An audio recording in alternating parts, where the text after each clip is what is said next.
বন্ধুরা, তোমরা সবাই কেমন আছো? আশা করি ভালো আছো। আমরাও ভালো আছি। আজ বানাতে চলেছি চর্বি দিয়ে মটরের ঘুগনি। চর্বি দিয়ে মটরের ঘুগনি বানাবো বলে চর্বিগুলোকে কেটে নিয়েছি, কেটে ধুয়ে নিয়েছি। এবারে আলু, পেঁয়াজ, রসুন, জিরে, আদা, শুকনো লঙ্কা, কাঁচা লঙ্কা, তেজপাতা সব রেডি করে নিয়েছি। হাতের পাশেই পেয়ে যাব। এবারে কড়াইয়ে তেল গরম করতে দিয়ে দিয়েছি। তেল গরম হয়ে গেছে। শুকনো লঙ্কা, গোটা জিরে, তেজপাতা ফোড়ন দিয়ে দিয়েছি। এবারে দিয়ে দিলাম পেঁয়াজগুলো।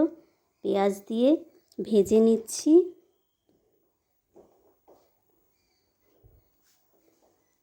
সমস্ত ফোড়ন, পেঁয়াজ সব কিছু ভাজা ভাজা হচ্ছে। এবারে এতে দিয়ে দিব কেটে রাখা আলু। কেটে রাখা আলুগুলো পেঁয়াজের সাথে ভেজে নেব। পেঁয়াজও ভাজা হয়ে যাবে, সাথে আলুগুলোও ভাজা হয়ে যাবে। তাতে দিয়ে দিচ্ছি একটু লবণ। আলুগুলো সেদ্ধ হয়ে যাবে তাড়াতাড়ি, পেঁয়াজটাও নরম হয়ে যাবে। দিয়ে দিলাম সামান্য হলুদ। হলুদ লবণ মিশিয়ে আলুগুলোকে ভেজে নিচ্ছি।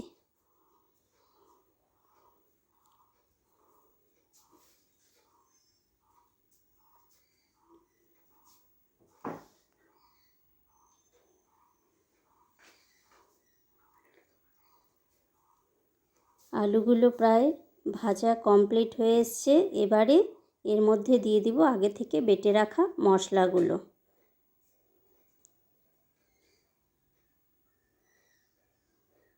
মশলার মধ্যে হলুদ, লবণ সব দিয়ে রেখেছি। এবারে আলু, পেঁয়াজ আর মশলাটাকে খুব ভালো করে কষিয়ে নিতে হবে। বন্ধুরা, এই কষানোটা কিন্তু অনেকটা সময় ধরে কষাবে। কষানোর ওপরেই পুরো রান্নাটা নির্ভর করছে। মশলার কাঁচা গন্ধ যেন কোনোভাবেই না থেকে যায়, অনেকটা সময় নিয়ে কষাতে হবে।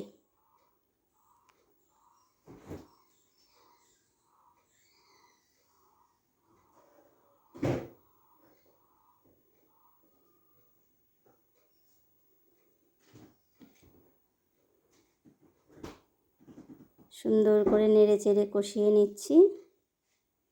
দেখো কি সুন্দর মশলা কষে গেছে, মশলা থেকে তেল ছেড়ে এসছে। সামান্য একটু জল দিয়ে দিলাম আলুগুলো যাতে সেদ্ধ হয়ে যায়। মটর তো আগে থেকেই সেদ্ধ করে রেখেছি। এবার এতে দিয়ে দিচ্ছি চর্বিগুলো।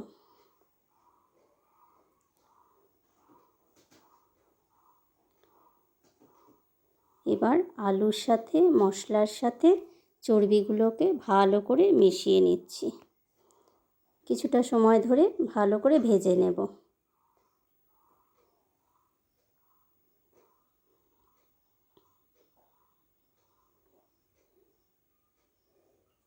দেখো বন্ধুরা, কি সুন্দর কষানোটা হয়ে গেছে। আলুও প্রায় সেদ্ধ হয়ে গেছে। মশলা থেকে কত তেল ছেড়েছে। এবারে দিয়ে দিচ্ছি মটরগুলো।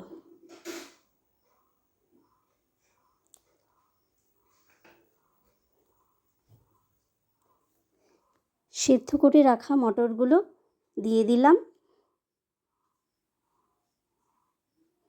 এবারে সমস্ত কিছু মিশিয়ে নিচ্ছি।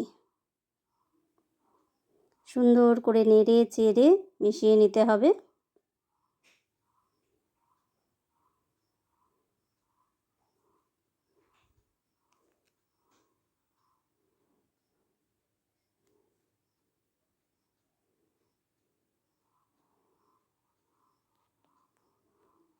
আমাদের বাড়িতে সবাই ঘুগনি খেতে খুব ভালোবাসে, তাই একটু বেশি করেই বানিয়েছি।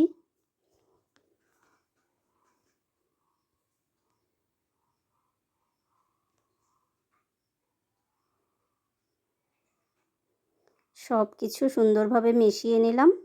এবারে দিয়ে দিচ্ছি ঢাকা। কিছুক্ষণ ঢাকা দিয়ে রেখে দেব। আবার ঢাকনাটা তুলে নিচ্ছি। একটু নেড়ে নিচ্ছি যাতে নিচে লেগে না যায়।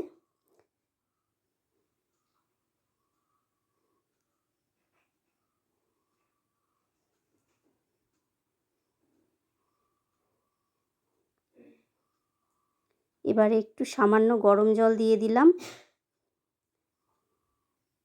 মটরটা কিছুটা সেদ্ধ হয়েছিল, আর একটু এই জলটাতেই সেদ্ধ হয়ে যাবে যেটুকু বাকি আছে। এই জলে আলু, মটর, চর্বি সব একদম সেদ্ধ হয়ে যাবে।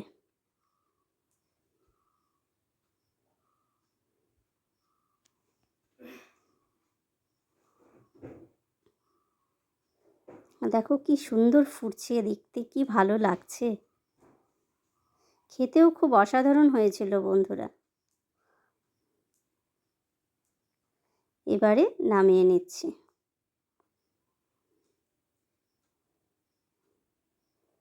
তোমরাও বানিয়ে নিও বাড়িতে, এভাবে দেখবে খুব ভালো হবে খেতে। আমি তো এর সাথে লুচি বানিয়েছিলাম, লুচি দিয়ে এই ঘুগনি দিয়ে দারুণ করে খেয়েছি।